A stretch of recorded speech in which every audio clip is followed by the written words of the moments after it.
Hey, it's me again. Hope I can encourage you with some thoughts for today. I feel like you and I have been running a marathon and we emotionally and physically drained at the moment. And I want to draw some parallels when it comes to our minds at the moment that we need to protect and keep in peace. And I want to draw that parallel from, would you believe, our smartphones. You know, when your smartphone has lost, it's down on its memory, too many apps open, what we do is we go through our smartphone, we delete all the applications that are now irrelevant. We don't need them anymore. Just like our thought life at the moment, things that are irrelevant, we need to delete, and I'll come to that. Then we go to factory settings. If we're really serious, we go to the reset button, and we know once we push that button on our smartphone, we delete the whole memory and things we start again.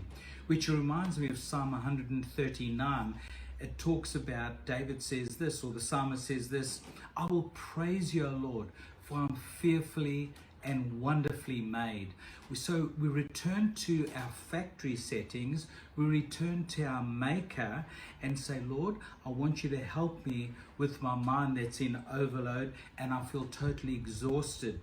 You know, the book of Proverbs 23 and verse 7 says, as a man thinks in his heart, so is he. We need to protect our hearts, our minds at this time. And one of the solutions to that is putting on. Ephesians chapter 6 says, put on the helmet of salvation. And you know, during in the Australian summer season, we get magpie birds. And if you walk around the park, go for a ride on your bike, these magpies, when they're nesting, they'll come down and swoop on you and try and peck you on the head. Of course, the solution is just to wear a helmet. And so too, we wear a helmet to protect our mind in this particular season. In fact, any time.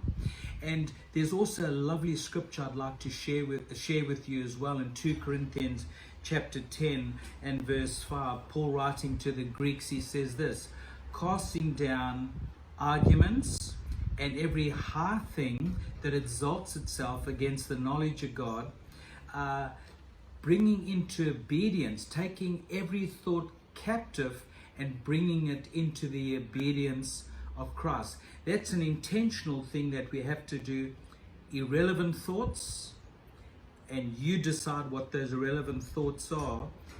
Get rid of them and say, Jesus, I'm returning to my maker and I'm going to get rid of these things because I'm fearfully and wonderfully made, and I'm going to protect my mind.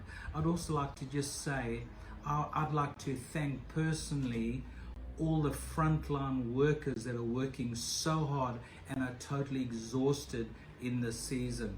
Let not your heart be troubled. God bless.